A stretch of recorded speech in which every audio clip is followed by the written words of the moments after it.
વિદ્યાર્થી મિત્રો, KJ education ચેનલમાં આપનું સ્વાગત છે. તો જ્ઞાન સાધના પરીક્ષા અંતર્ગત આપણે પ્રથમ પ્રકરણ ધોરણ 8 પાક ઉત્પાદન અને વ્યવસ્થાપનના પ્રશ્ન જોઈશું. તો પહેલો પ્રશ્ન, ભારતમાં અમુક પાક શિયાળામાં રોપવામાં આવે છે, જેમ કે ઘઉં, ચણા, વટાણા, રાઈ, અળસી વગેરે. આ બધા જ પાકો આપણે કહીએ કે શિયાળામાં એનું રોપકામ કરવામાં આવે છે, જેનો સમયગાળો સામાન્ય રીતે ઓક્ટોબરથી માર્ચ સુધીનો હોય છે. તો આ બાબત કયા પ્રકારના પાક માટે સાચી છે? તો ઓપ્શન આપેલા છે રવિ પાક, આંતરપાક, ખરીફ પાક કે ઉપરોક્તમાંથી કોઈ એક પણ નહીં. તો વિદ્યાર્થી મિત્રો, સાચો જવાબ શું આવશે? ચલો કોમેન્ટ બોક્સમાં આપજો સાચો જવાબ. તો વિદ્યાર્થી મિત્રો, અહીંયા કહી શકાય કે શિયાળામાં કે કયા પાક થાય એના ઉદાહરણ પણ તમને આપેલા છે, ઘઉં, ચણા, વટાણા, રાઈ, અળસી. તેમજ એનો સમયગાળો પણ આપેલો છે ઓક્ટોબરથી માર્ચ સુધીનો. તો આ પાકને આપણે રવિ પાક તરીકે ઓળખવામાં આવે છે. તો સાચો જવાબ આવશે રવિ પાક. ચલો વિદ્યાર્થી મિત્રો, બીજો પ્રશ્ન હવે આપણે જોઈએ કે ભારતમાં અમુક પાક વરસાદની ઋતુમાં વાવવામાં આવે છે, જેમ કે સોયાબીન, મગફળી, મકાઈ, ડાંગર, કપાસ વગેરે.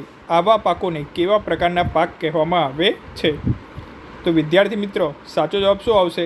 રવિ પાક, આંતરપાક, ખરીફ પાક કે ઉપરોક્તમાંથી એક પણ નહીં. ઉપરના જે પ્રશ્નમાં ઓપ્શન હતા એવા જ ઓપ્શન છે.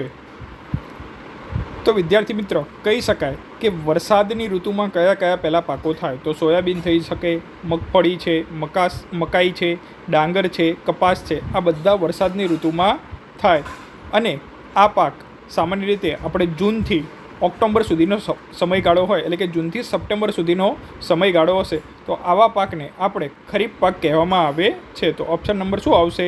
સી ઓપ્શન સાચો જવાબ આવશે વિદ્યાર્થી મિત્રો. ચલો ત્રીજો પ્રશ્ન, ખેતરની માટીને ઉપર નીચે કરવાની ક્રિયાને ખાલી જગ્યા કહે છે? ઓપ્શન એ વાવણી, પિયત, નીંદણથી રક્ષણ કે ઓપ્શન ડી ખેડાણ. તો વિદ્યાર્થી મિત્ર, સાચો જવાબ શું આવશે? તો માટીને ઉપર નીચે કરવાની જે પ્રક્રિયા છે એને આપણે ખેડાણ તરીકે ઓળખવામાં આવે છે. ઓપ્શન નંબર ડી સાચો જવાબ આવશે. અને ખેડાણમાં આપણે હળ છે, બરાબર, અથવા જે કલ્ટી છે એનો ઉપયોગ કરવામાં આવે છે. ચલો ચોથો પ્રશ્ન, કે પ્રાચીન સમયથી ખેડાણ કરવા કયા ઓજારનો ઉપયોગ થતો આવ્યો છે?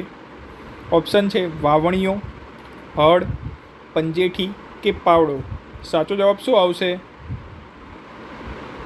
તો કહી શકાય કે પ્રાચીન સમયથી આપણે ખેડ કરવા માટે હળનો ઉપયોગ કરવામાં આવતો હતો, એટલે કે બળદ હતા અને બળદની પાછળ જે આપણે હળ છે, બરાબર, એનો ઉપયોગ કરવામાં આવતો હતો. અત્યારે આપણે ટ્રેક્ટર છે એની પાછળ જે કલ્ટી હોય એનો ઉપયોગ કરવામાં આવે છે. તો સાચો જવાબ આવશે હળ. ચલો પાંચમો પ્રશ્ન, NPK ખાતર આપવાથી પાકને કયા પોષક તત્વો પ્રાપ્ત થશે? જો અહીંયા વાત કરેલી છે NPK ખાતર, જો આમાં જે નામ છે એ જ પ્રમાણે એના નામ થશે. એનનો મતલબ થશે નાઇટ્રોજન, પીનો મતલબ થશે પોટેશિયમ નહીં થાય, ફોસ્ફરસ થશે. કારણ કે જે ફોસ્ફરસ છે એ 15મા નંબરનું તત્વ છે, પરમાણ્વીય ક્રમાંક એ બધું આગળના ધોરણમાં આવશે, બરાબર, કે 15મા નંબરનું તત્વ છે અને એની સંજ્ઞા થાય ફોસ્ફરસની P. અને કે છે એ કેનો આવશે? પોટેશિયમનો આવશે, બરાબર. એ 19મા નંબરનું તત્વ છે પોટેશિયમ, એટલે કે નાઇટ્રોજન, ફોસ્ફરસ અને પોટેશિયમ. આવો ઓપ્શન ક્યાં આપેલો છે વિદ્યાર્થી મિત્ર? તો આવો ઓપ્શન નંબર સીમાં આપેલું છે. તો સી જે છે એ આ સાચો જવાબ થશે. ચલો 7મા નંબરનો પ્રશ્ન, કે વનસ્પતિમાં લગભગ કેટલા ટકા પાણી હોય છે? 90%, 72%, 78% કે 21%? વિદ્યાર્થી મિત્ર, સાચો જવાબ શું આવશે?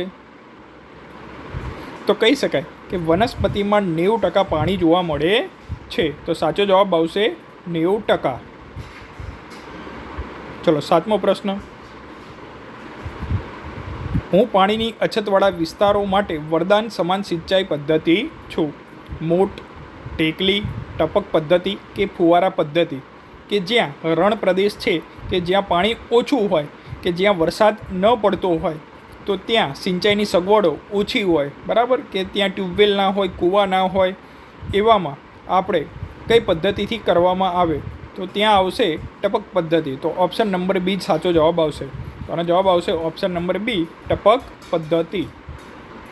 ચલો 8મા નંબરનો પ્રશ્ન, ખેતરમાં કેટલાક અન્ય બિનજરૂરી અનિચ્છનીય છોડ કુદરતી રીતે પાકની સાથે ઉગી નીકળે છે. આવા છોડને શું કહે છે? આંતરપાક, રવિ પાક, નિંદામણ કે નીંદણ. બરાબર. તો જે ખેતરમાં પાક હશે એના સાથે જે બિનજરૂરી વસ્તુ ઉગી નીકળે એને આપણે શું કહીએ? નીંદણ તરીકે ઓળખવામાં આવે છે. તો ઓપ્શન નંબર ડી સાચો જવાબ આવશે. શું આવશે? ડી.